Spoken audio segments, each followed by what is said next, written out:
So two blades that I love, but I don't talk about a lot, would be these right here. The first one up was a pickup a while ago at a flea market. It's actually just a little Mora Scout from about the 1940s. It's got the original double forge brand sheath on here, really cool old sheath. It is blood stained, exactly how I would want it for a little Mora Scout.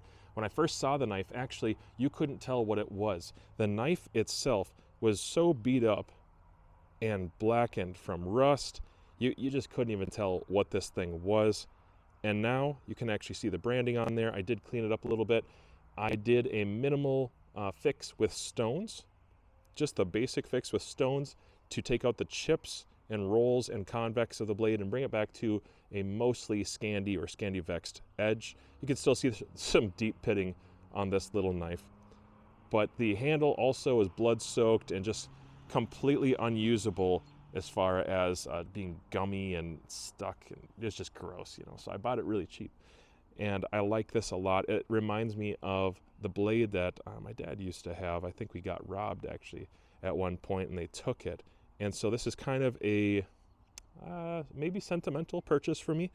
Just a memory of a good old Mora knife. And you know what? I don't see as many of these around as I used to, and they're starting to be a little bit more money when I see them. So I decided to pick this one up because I wanted my own kind of old-timey antique Mora. I love this, and you'll be seeing it on some trips coming up because I just think it's cool to have an old-timey Mora Scout. They're such a classic, and these really were, you know, an old handmade stick tang knife that took some skill to put together, and it still functions really well. Okay, there's that, and then this one. Some of you know what's inside this sheath. Yes, it is the Heli Fjorting. So this sheath has got to be the most basic sheath I've really ever used. The sheaths from Hella are usually good. This one is not up to the standard of their other sheaths, probably by design, because this is a commemorative blade. It's an anniversary blade. So this sheath right here is basically just two straps of leather, one sewn up around with a loop at the top or a button tab closure at the top so you can lock your knife in. And then there's the loop for the leather strap. You can keep stuff off of your knife, maybe some rain and whatnot. You can keep it secured on top. And then there's a belt loop on the back. It's a thin piece of leather. I'm gonna go on a ledge here and say it's not a super high quality sheath, and they know that because it's just meant to be kind of traditional. You could definitely accidentally cut the threads on this guy because it doesn't have a protector piece of leather in there when you slide the knife in and out.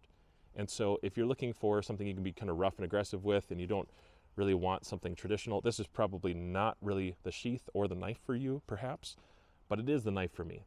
This is my first Hella, and this is a limited edition blade. Like I said, it's the Fjorting, and it has, if I come in a little closer, has the steel quality on there. It's made in Norway.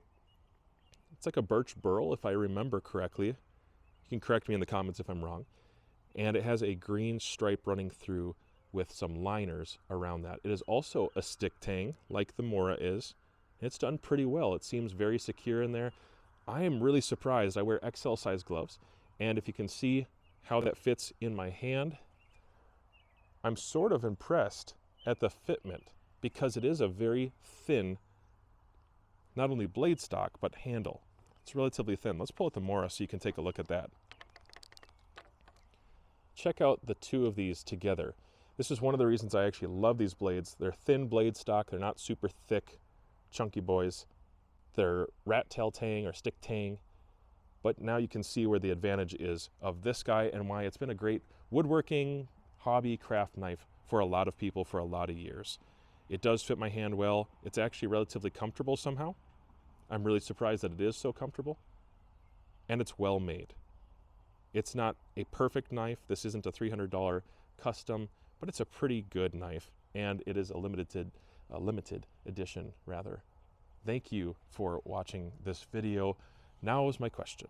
Do you want to see more of the Heli Fjorting or the Mora Scout on trips? I do have some trips coming up, and I'm planning on taking probably just one. I try not to bring as much stuff as I used to.